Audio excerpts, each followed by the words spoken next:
Seorang istri kesal karena ternyata rumah tangganya banyak hutang. Saat meminta kepada sang suami ternyata tak ada solusi, hingga akhirnya sang istri pun marah dan lebih memilih melenyapkan suami sendiri. Kisah nyata yang kuceritakan kali ini terjadi di Ngawi, Jawa Timur. Seorang wanita bernama Anis Puji Lestari berusia 35 tahun dan sudah menikah. Bahkan dirinya sudah menikah dikaruniai satu orang anak. Sang suami bernama Ahmad Ramdan berusia 45 tahun. Rumah tangga mereka pun sudah 15 tahun berjalan. Mereka punya satu anak remaja bernama Pei berusia 14 tahun yang sudah SMP. Menurut para tetangga, rumah tangga mereka dikenal sebagai rumah tangga yang baik-baik saja. Anis bekerja sebagai guru senam, sementara sang suami Ramdan bekerja sebagai servis elektronik yang mengerjakannya di rumah. Dikenal sebagai pasangan yang selalu mesra, tak pernah terlihat ada masalah, dan menurut para tetangga, mereka tak pernah terlihat ribut. Namun tanpa siapapun tahu ternyata rumah tangga mereka sedang tak baik-baik saja. Rumah tangga mereka terlilit hutang, bahkan sang istri Anis sudah capek dan gemas menjalani kehidupan. Ternyata mereka pun punya masalah keuangan saat di awal pandemi. Kehidupan mereka makin pas-pasan, bahkan kerap gali lubang tutup lubang. Banyak hutang membuat mereka kerap cekcok hingga akhirnya ribut. Bahkan Anis dengan Romdon pun sudah pisah ranjang beberapa bulan terakhir. Hingga akhirnya suatu hari terdengar tiba-tiba mereka pun akan bercerai. Namun saat itu mereka didamaikan oleh kepala desa dan batal bercerai. Anis dengan sang suami Romdon pun akhirnya rujuk. Namun tetap masalah mereka makin pusing karena ternyata Anis sebagai sang istri mengambil jalan pintas. Tepatnya di hari Jumat 17 Februari 2023 malam hari. Anis curhat kepada sang suami meminta solusi tentang hutang rumah tangga mereka. Namun nampaknya sang suami terlihat cuek, bahkan menjawab seenaknya membuat Anis sakit hati. Anis dianggap sebagai sang istri yang banyak menuntut. Anis sendiri kini tak bisa membantu pekerjaan. Nampaknya sebagai guru senam, Anis hanya bisa memenuhi kebutuhan sehari-hari. Sementara menurut Anis, sang suami yang bekerja sebagai tukang servis kini tengah sepi tak menghasilkan uang. Kesal dengan sang suami, Anis sendiri pun semakin dendam.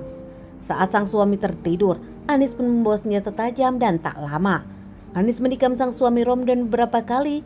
Dan tak lama Anis pun memukul sang suami dengan benda tumpul, membuat saat itu Romdon mengeluarkan cairan merah dan nampak tak bernyawa. Di rumah itu ada Pei sang anak. Karena penasaran mendengar suara keributan, Pei pun akhirnya turun dan nampak kaget. Melihat sang ibu menghabisi ayahnya sendiri, Pei pun akhirnya ketakutan. Memilih kembali ke kamarnya, Pei pun diam dan nampak tak bisa berbuat apa-apa.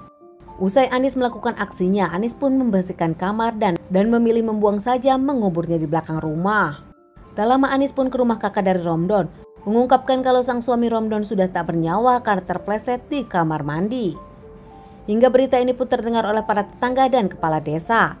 Saat mereka menginginkan Romdon dibawa ke rumah sakit, sang istri Anis melarangnya dan menyebutkan Romdon memang sudah diikhlaskan, bahkan akan segera dimakamkan. Keanehan lain terlihat saat Romdon dimandikan. Menurut sang kakak banyak luka lebam, bahkan Romdon pun mengeluarkan cairan merah nampak mencurigakan. Jasad Romdon saat itu tetap dimakamkan. Namun usai dimakamkan, para warga yang curiga pun lebih memilih melaporkan kepada pihak kepolisian. Pihak kepolisian yang mendapatkan laporan ini pun akhirnya ke makam dan membongkarnya sesuai dengan keinginan kakak dari Romdon. Tak lama Romdon sendiri diotopsi dan benar. Hasil otopsi menyebutkan kalau Romdon ternyata berpulang setelah mendapatkan penganiayaan. Tak lama pihak kepolisian pun menginterogasi Anis dan juga Fei, anak dari mereka. Kali ini keterangan Anis berbelit-belit membuat pihak kepolisian pun ragu dan curiga.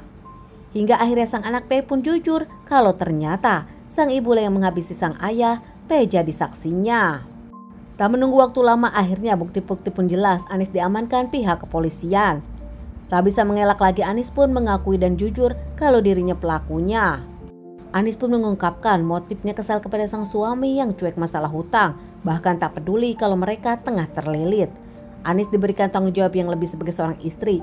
Anis sendiri sudah malu, namun suami nampak tak peduli. Anis diamankan terkait masalah ini, bahkan Anis pun menjalani beberapa kali persidangan hingga terancam hukuman 15 tahun penjara.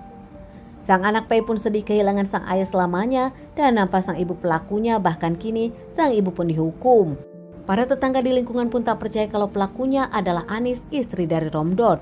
Bahkan tak tahu rumah tangga mereka ternyata masalahnya masalah keuangan. Para tetangga mengungkapkan rumah tangga mereka terlihat baik dan pasangan mereka pun nampak selalu menutupi masalah yang ada di rumah tangga mereka.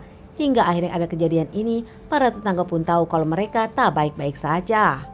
Kakak dari Ramdan pun memaafkan Anis namun tetap menginginkan Anis dihukum seberat-beratnya. Teman-teman, sekian dulu bahasan kasus yang aku bawakan kali ini. Semoga ini bisa dijadikan pelajaran untuk kita dan ditunggu bahasan kasus-kasus selanjutnya.